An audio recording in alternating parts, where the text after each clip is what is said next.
Hi ఎవరి ఈరోజు నేను మీకు మంచి క్రిస్పీ అండ్ హెల్తీ దోశ గురించి చెప్తున్నానండి. ఇలాంటి దోశ మీరు ఎప్పుడు తిని ఉండరు.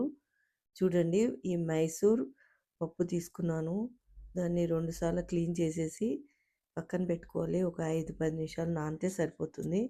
ఈలో పచ్చడి చేసుకుందామండి. పచ్చిమిర్చి వేసుకోవాలి, వెల్లుల్లి వేసుకొని, జీలకర్ర, కొత్తిమీర, రుచికి సరిపడినంత సాల్ట్ వేసుకొని కచ్చాపచ్చాగా మిక్సీ పెట్టి పెట్టుకోవాలి. ఇది చట్నీ చాలా బాగుంటుందండి. ఓ ప్యాన్లో ఆయిల్ వేసుకొని ఆవాలు, జీలకర్ర వేసుకొని వేయించుకోవాలి. అవి వేగాక ఈ ముద్ద మిక్సీ పెట్టుకునేది వేయించుకోవాలి. అది పచ్చి వాసన పోయే వరకు వేగనివ్వాలి. తర్వాత ఒక అరకప్పు పెరుగు వేసుకున్నాను. స్టవ్ ఆర్పేసి తర్వాతనే పెరుగు వేయాలండి. అది ఇరగకుండా బాగా కలిపేసుకోవాలి. ఒక 2-3 నిమిషాలు కలిపిన తర్వాత ఒక గిన్నెలోకి తీసేసుకోవాలి. పప్పు మిక్సీలో వేసుకొని మిక్సీ పట్టేసుకోవాలి. మెత్తగా పట్టేసుకోవాలండి మిక్సీ. దాంట్లో చిన్న అల్లం ముక్క వేసుకొని మిక్సీ పట్టుకున్నాను. తర్వాత అది పలచగా కలుపుకోవాలి. మనకి ఎలా వీలుంటే అలా కలుపుకోవచ్చు. మామూలు దోశలా కలుపుకోవచ్చు.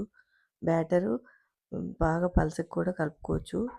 అది మన ఇష్ట ప్రకారం ఎలా చేసినా బాగా వస్తాయి దోశలు. చూడండి, పలచగా కొంచెం తిక్కు కలిపాను. ఫస్ట్ వన్ వేస్తున్నాను. చూడండి, ఆయిల్ వేసుకొని ఇలా వేసుకోవాలి. కొంచెం తిక్కుగా కలిపాను ఫస్ట్ వన్ది. ఎలా అన్నా వేసుకోవచ్చండి. దోశ చాలా టేస్టీగా ఉంటుంది. అది వేగిన తర్వాత పైన నూనె రాయాలి. బాగా వేగిన తర్వాత తిరిగేసుకొని తీసేసుకోవాలి. ఇప్పుడు చూడండి, బాగా పలచగా చేసి వేస్తున్నాను. వాటర్ లాగా ఎంత పలచగా చేసినా వస్తుంది ఈ దోశ.